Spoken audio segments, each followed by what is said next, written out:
Thanks very much, Barb, for the introduction. Thanks everyone for joining our webinar today.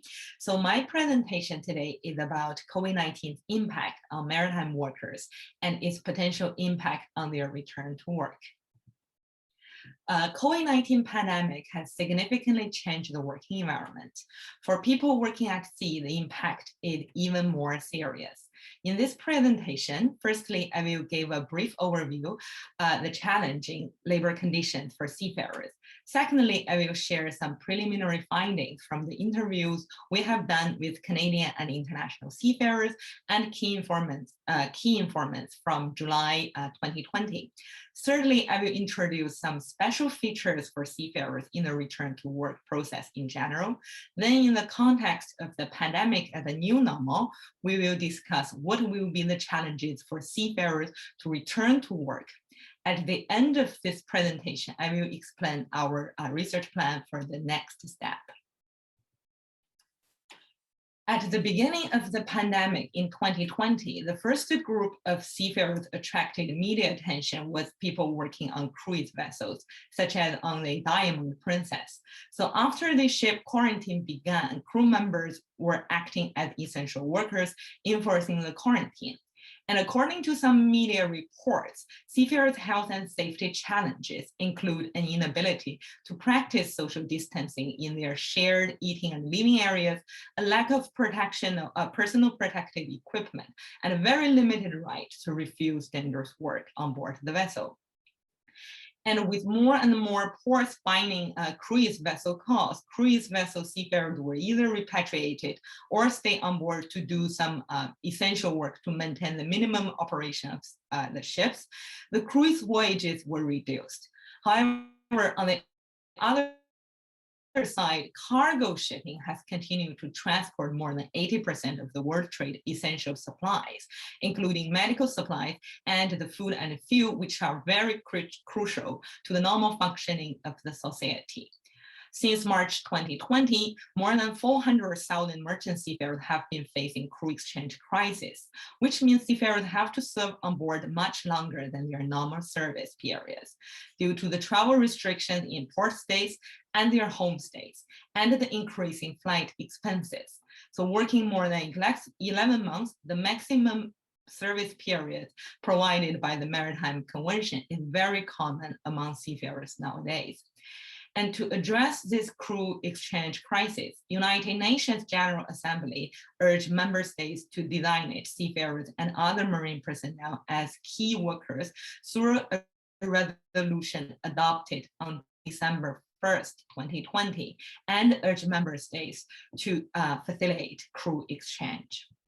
So in this resolution, it pointed out that the challenging labor conditions of seafarers and fishers have been further exacerbated by the impact of the COVID-19 pandemic and related response measures, including personal safety and health, conditions of work, and the ability of seafarers and fishers to join and leave vessels, the inability of vessel operators and owners to change crews, in addition to other socio-economic hardships arising from COVID-19.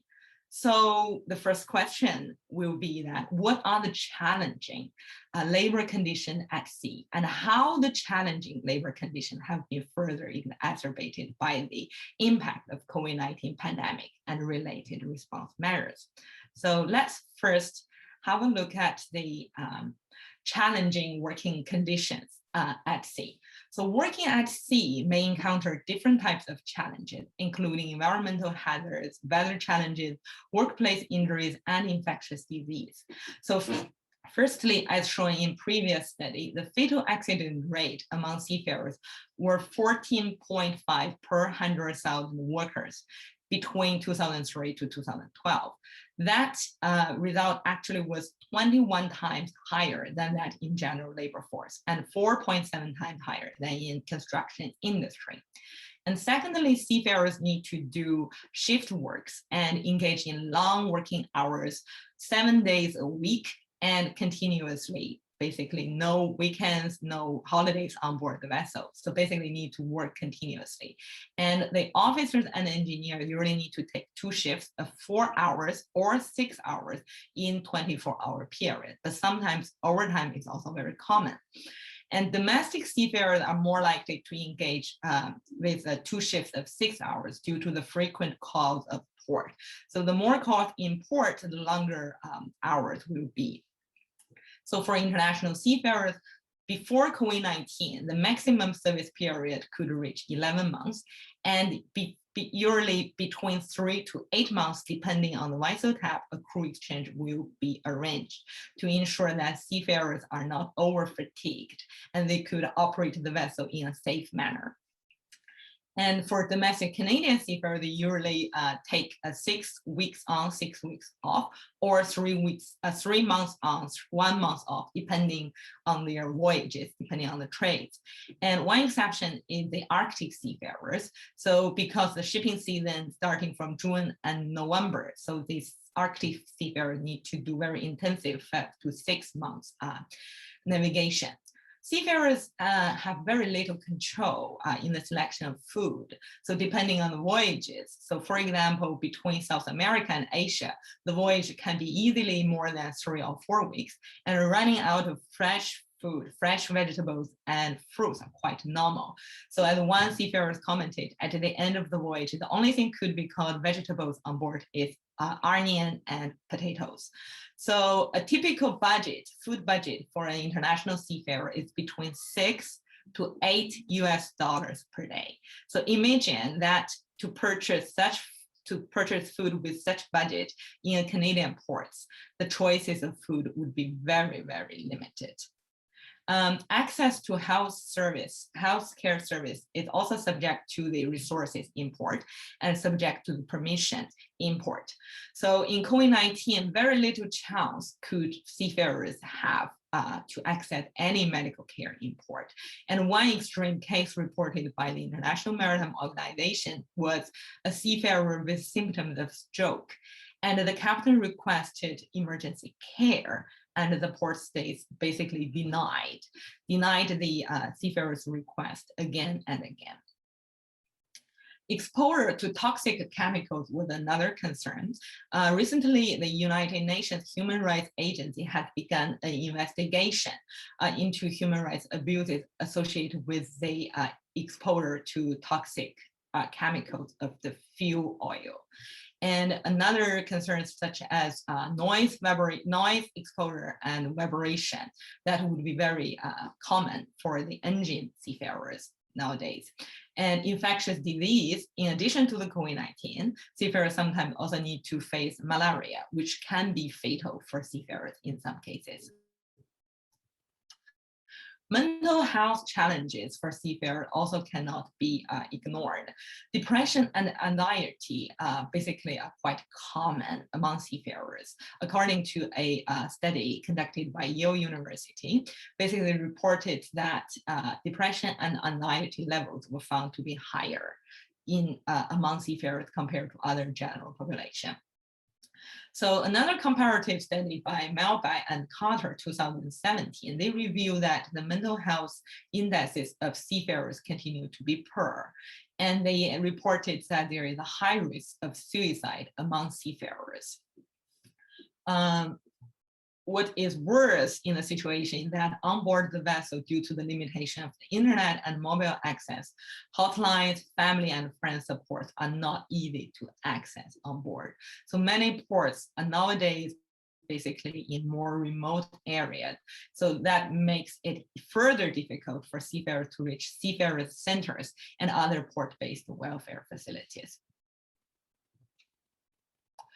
In this research, we have started our data collection since July 2020, and our research questions include what are the occupational health and safety challenges seafarers have confronted during the pandemic, and how they have navigated the COVID-19 pandemic constraints and risks.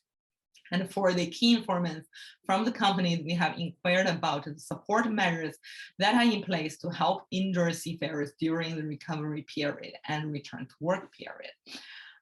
This research adopts basically legal doctrinal analysis, media coverage analysis, and qualitative interviews.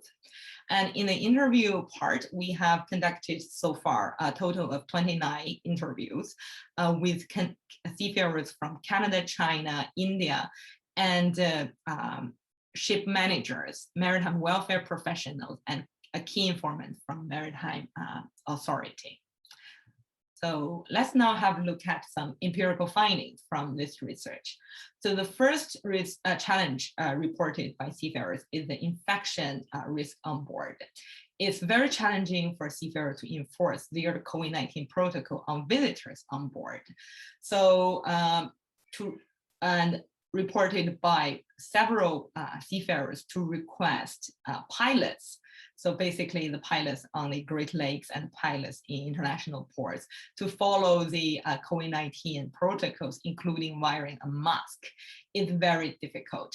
And one example is given by a cook, Ian, and he explained the situation when two pilots disrespected the COVID-19 protocol and enter into the life zone of the seafarers. Basically, he said that there were two pilots on board and asked me, where should I eat? Actually, according to the COVID-19 protocol, these two pilots should be basically work and have their meals on the bridge. But these two pilots coming into the mess room, coming into the galley. And so they said, no, they asked to eat in the mess room. And the cook said that stay here, it's not you, but I have an expressed immune system. I also have my career concern if you insist staying in the mess room. We need to let anyone coming on board know that what needs to be done, follow our COVID-19 protocol. That they said they have got screened. Well, I don't know who you had supper with last night. This is quite frustrating that the visitors do not follow the rules. We have difficulties to go ashore for months. So on one hand, seafarers basically, they have their rights to take shore leave and even to get crew exchange have been restricted significantly to make sure that there are no interruption due to the outbreak of the COVID-19 on board. But on the other hand, when you have a visitors on board, they disrespected such rules and they didn't realize that how limited medical resources could the seafarers have if they are exposed to this infection risk. So the second challenge for seafarers, as I mentioned earlier, is also the crew exchange crisis. So the Canadian Union representative Hank said that there is no way to get you home. You just have to keep working. And some seafarers will spend their second Christmas away from their families. When I first started to address crew exchange problems, some seafarers had been on board for 12 months. Then I learned 14 months of service, and then later 17 months. Now in October, I found Burmese seafarers have been on board for 19 months. Canada exempted seafarers travel restriction and granted international seafarers essential worker status. Many seafarers can successfully use exemption policy to conduct their crew exchange in Canada. It's a cost issue now for the company, whether to send seafarers home. So port states restriction on crew exchange is not the only cause of this crew crisis. The increased cost of the crew exchange is another reason why ship owners refuse or delay seafarer exchange. And in some extreme cases, the charterers, so which are the clients, so who chartered the ship to carry cargo, they insisted to add a no crew exchange clause in their contract. And basically, they do not want to sacrifice any of their commercial interests to facilitate the crew exchanges. So that makes crew exchanges not only just due to the policy reasons, but also commercially sometimes impossible for seafarers to request crew exchange or repatriation. So Feng, a Chinese chief engineer, he explains this type of difficulty he confronted when he applied the repatriation. So he joined the vessel in October 2019, and my service period should have been for 4 months.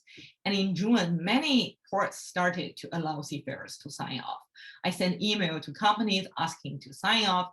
The vessel was in Europe, and I learned that some seafarers signed off successfully, but my company refused to arrange it because the flight ticket would cost them $6,000 to $7,000 US, and the quarantine would cost about another $1,500 US. I was exhausted and could not continue working anymore. I tried to sign off in the United States, but the port policy required that the flight must take off before the departure of the ship. In June and July, there was only one flight back to China a week. It was impossible to fulfill all the conditions, including negative tests and 14 days on board. Most ports just refuse seafarers to sign off requests. So on one hand, we can see that this limitation of the flights and the extremely expensive flight tickets makes it very difficult for the ship owners. But at the same time, to arrange a signing on and a signing off for the ship owners is basically commercially very costly. So that's why most seafarers, when they require, even though the port probably have some policy to allow seafarers to do the crew exchange, the ship owners wouldn't allow their seafarers to sign off. The third issue is the shore leave challenges. Shore leave challenges are a most significant challenge for both Canadian seafarers and international seafarers. So for international seafarers, and the maritime welfare professional Richard reported, he said that in Canada, the government allowed controlled shore leave, so which means that seafarers could take basically like a walk in the controlled zone in the port area. And the Sailors Club also adopted the COVID-19 protocol after it opened in July. Very few seafarers take shore leave nowadays. The captain may not allow shore leaves. We're now delivering groceries for seafarers to the gangway. So because there is no, although the port allows shore leave, but the company and the captain may still deny that request for seafarers.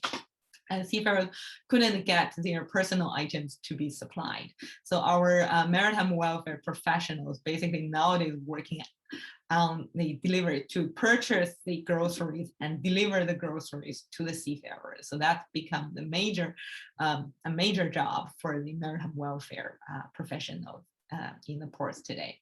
And for Canadian seafarers, even though there is no policy or regulations restricted, Canadian seafarers taking shore leave in Canada. And still companies had policies to place that shore leave is banned. And they have come up with a new policy that don't necessarily restrict it in every port. So they have some low risk port, but they are allowing shore leave in port where their vessel don't go. So it's a ban, it's an actual ban on shore leave. The union is fighting to get the shore leave, but it's such an important, because it's such an important component of the mental health and well-being. So some other findings, some other challenges reported by the seafarers. So because in Canada, different provinces have different quarantine requirements. So for example, like in Newfoundland and Labrador, so for seafarers signing off from the vessel, they need to take another 14-day quarantine.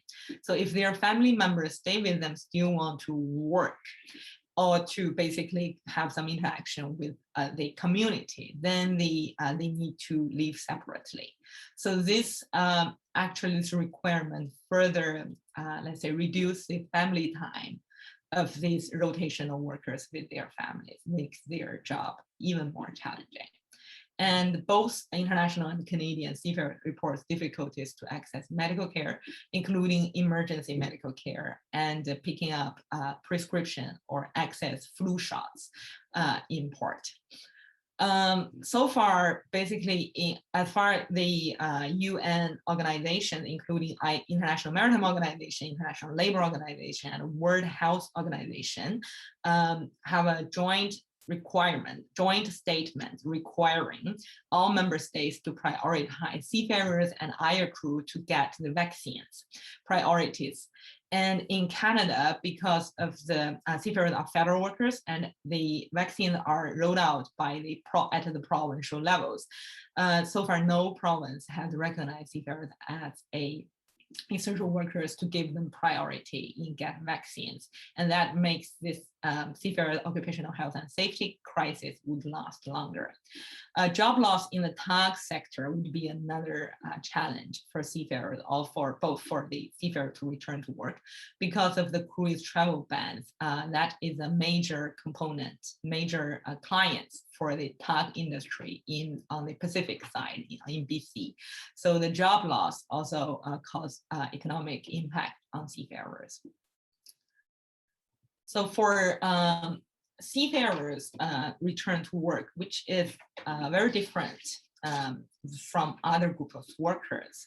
So usually at the first step, a medical certificate is a compulsory for any people who want to join the maritime industry to work at sea. So according to the marine personnel regulations, so no person shall employ a seafarer unless the person produces a medical certificate. So what is a medical certificate? And is that something about a medical note? Actually, it's not. According to the guidelines for conducting pre-sea and periodic medical fitness examination for seafarers by International Labour Organization, the medical certificate is neither a certificate of general health nor a certification of the absence of illness. It's a confirmation that seafarer is expected to be able to meet minimum requirements for performing the routine and emergency duties specific to their post at sea safely and effectively during the period of the validity of the medical certificate. So it's basically a competency requirement.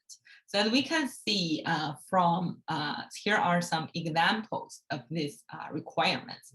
So for example, we can see there is a requirement is without assistance to climb vertical ladders and stairways and to conduct emergency duties, including escape, firefighting, and evacuation. So that is quite a physical demanding job. And all seafarers, if they want to get the job, they need to fulfill these requirements. And according to the marine personnel regulations, we can see some extra examples of the requirements. So for example, adequate muscle strength to lift and carry weight of 22 kilograms, physical capacity to wear breathing apparatus and the seafarers' personal life-saving equipment. And they also need to be able to do firefighting and vessel abandonment in an emergency. And they are physically and mentally fit to meet the occupational and operational requirements they occupy or they seek to occupy. So is that possible? So bearing this in mind, that seafarers need a medical certificate to basically to get their jobs. And is it possible for seafarers to return to work with limitation? The answer is no. So as explained by Maria, who is a human resource manager in a shipping company, and she said that there are instances that the doctor said that that individual is okay to return to work. However, there are limitations, physical limitations that they can do light duties. Light duties do not work on board a vessel.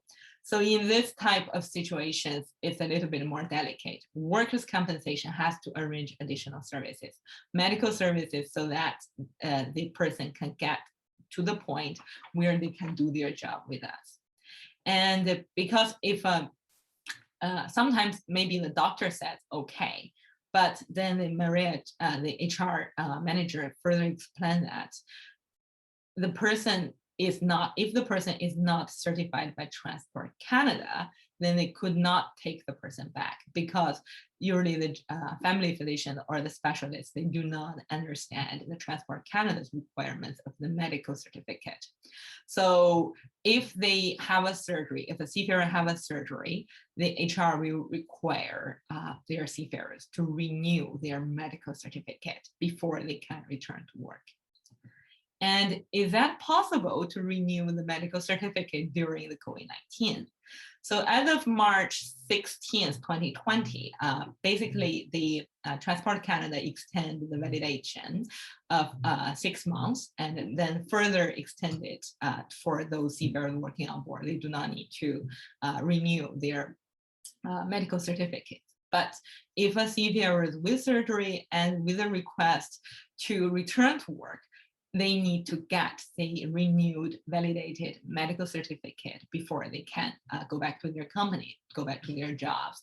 So for this type of request, currently the Transport Canada in their website said that that service will take 120 days from the day on which the marine medical unit receiving the information from the marine medical examiner. So that would be extremely time consuming for the seafarers to get their marine medical certificate renewed. So in summary, we can find that COVID-19 created extra occupational health and safety challenges for seafarers, which makes working at sea further physically demanding, and it can also inhibit seafarers' willingness to return to work. And to renew marine medical certificate during the COVID-19 will require additional time, which may further reduce the motivation of employers and employees to arrange a return to work. So for our next step, we just get the ethics clearance from the Memorial University to speak to recruit injured seafarers and maritime workers who had returned to work experience to join our research.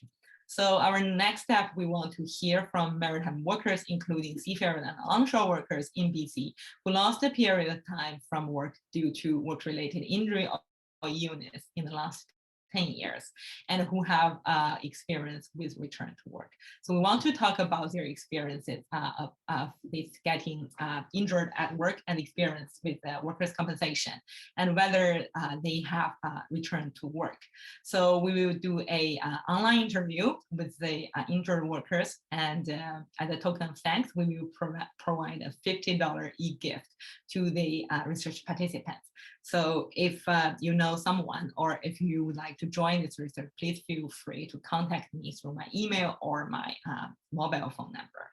So that's all of my presentation today. Thank you so much for your attention. And I'm happy to address any questions after Rob's presentation. Thanks very much.